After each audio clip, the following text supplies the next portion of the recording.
সারা বাংলার কর্মচারী এক হও, লড়াই করো।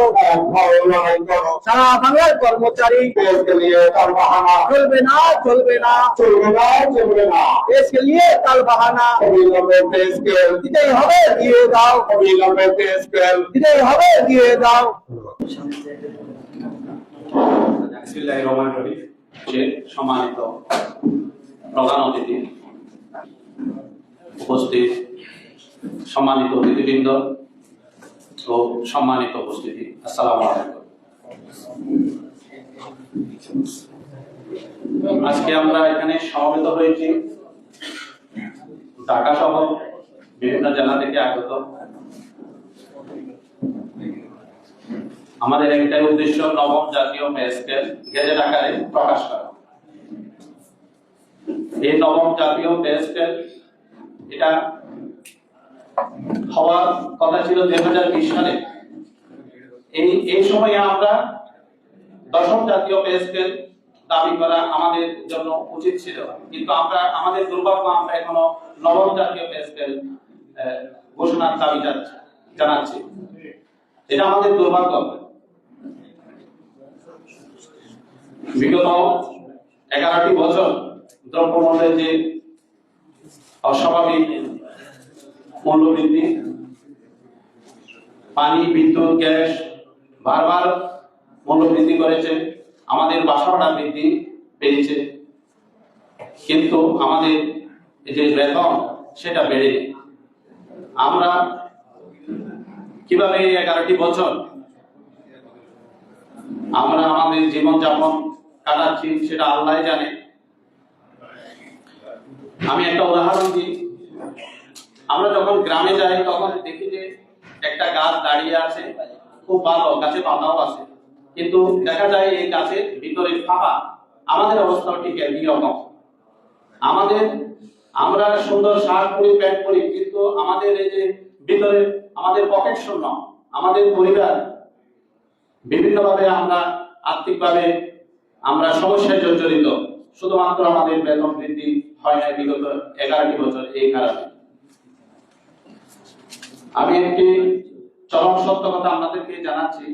আমাদের এই সমাজে, আমাদের এই দেশ থেকে ঘুষ দুর্নীতি কখনো উৎখাত হবে না যদি এই সরকারি কর্মকর্তা কর্মচারীদের বেতন, তাদের নির্দিষ্ট তাদের যে চাহিদা এই অনুযায়ী যদি বেতন কাঠামো করা না হয়, তাহলে আমাদের সমাজ থেকে, আমাদের প্রশাসন থেকে ঘুষ দুর্নীতি কখনো শেষ হবে না, এটা চলমান থাকবে। তা আমি আমাদের মাননীয় প্রধানমন্ত্রীর কাছে আহ্বান জানাচ্ছি, আমাদের এই যে নবম জাতীয় পে স্কেল, এটা একটা যুক্তি, এটা সময়ের দাবি, এটা আমাদের অধিকার। এটা যাতে গেজেট আকারে প্রকাশ করে জানুয়ারি থেকে যাতে এটা কার্যকর হয় সে ব্যবস্থা করা।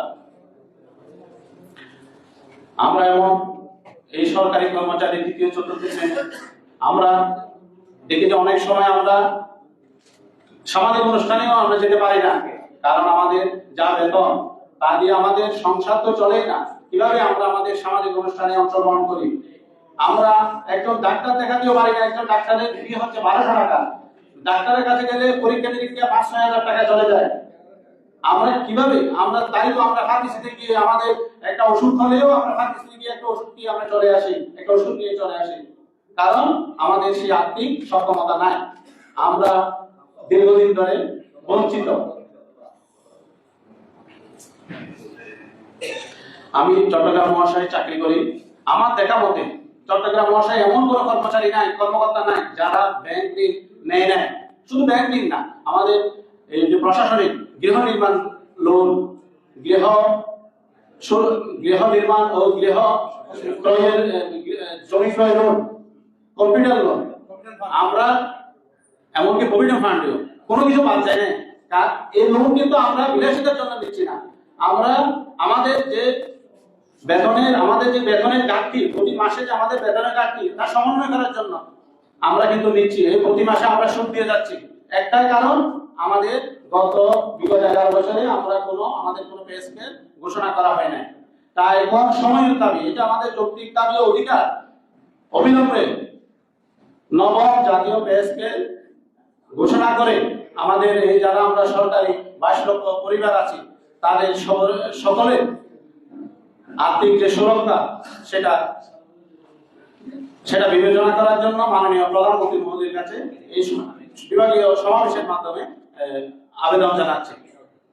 আজকে ঢাকা থেকে আমাদের মাননীয় মেহমান বিজিতে এসেছেন।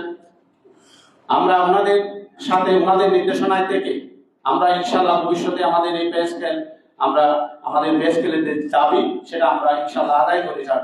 সবাইকে ধন্যবাদ। ধন্যবাদ।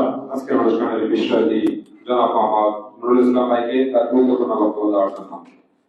এ পর্যায়ে বক্তব্য দেওয়ার জন্য বিশেষভাবে অনুরোধ জানাচ্ছি আজকের এই অনুষ্ঠানের সম্মানিত বিশিষ্ট অতিথি জনাব মোহাম্মদ নূর মোহাম্মদ, সভাপতি আয়কর বিভাগ চট্টগ্রাম।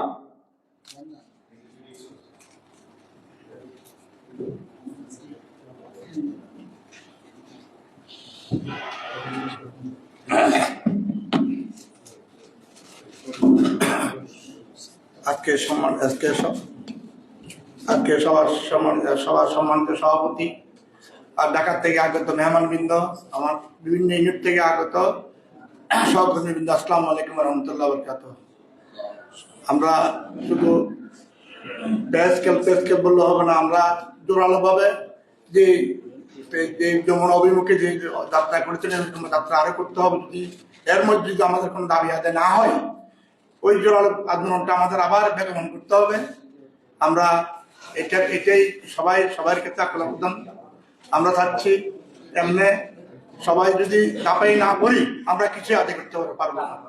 তাই আমাদের একটাই স্লোগান হবে, কর্মকর্তা কর্মচারী এক হও, লড়াই করো। কর্মকর্তা কর্মচারী যদি লড়াই না করে আমরা কিছুই আদায় করতে পারবো না। যদি আমাদের মধ্যে ঐক্য সৃষ্টি করতে হবে, আমরা বিভিন্ন ভাগে ভাগ না হয়ে, আমাদের বিভিন্ন ইউনিটে বিভিন্ন ভাগ না হয়ে একতাবদ্ধ হয়ে আমরা আন্দোলনে দাপাই করতে হবে। না হলে সরকার অনেক লড়বে না। যদি এখন বিভিন্ন ইউনিট থেকে বলছেন আপনারা মাঝখানে যা দিনে গেছে আন্দোলন, এখন আপনারা ঢাকা সহ এখানে শুধু আমরা চট্টগ্রাম বিভাগ থেকে বলছেন, এখান থেকে যাওয়ার পর আমরা ঢাকা থেকে যে কোনো একটা বড় ধরনের একটা শোডাউন করেন, যে কোনো মিটিং এর মাধ্যমে কনফারেন্সের মাধ্যমে যে কোনো কিছু আদায় করার জন্য আমি ঢাকা থেকে যারা আসছেন, মালিক সাহেবরা আসছেন, ওনাদেরকে আমার অনুরোধ থাকবে এখান থেকে আমরা যে কোনো মুহূর্তে ডাকলে আমরা যাই। যাওয়ার পরে আমরা তো ইয়া করি না, মানা করি না। আমরা যখন যাই তো এরকম আমাদেরকেও ডাকি আর একটা ঐক্যবদ্ধ একটা শোডাউন করেন। না হলে আপনার সরকার বাহাদুরের টনেক লড়বে না। যেহেতু জুন মাস আসছে, বাজেটের আগেই আপনারা এটি করতে হবে। এখন বসে থাকার সময় নেই। যদি জুনের আগে যদি আমরা এটা সরকার বাহাদুরের টনেক না লড়ান, এটা হবে না। বেশি আপনারা বক্তব্য রাখবেন, আমি বেশি কিছু বললাম না, এই বলে আমার বক্তব্য শেষ করলাম। আসসালামু আলাইকুম রহমতুল্লাহ বরকাতুহু। কর্মকর্তা কর্মচারী, কর্মকর্তা কর্মচারী, লড়াই করো কর্মচারী। আসসালামু আলাইকুম রহমতুল্লাহ বরকাতুহু।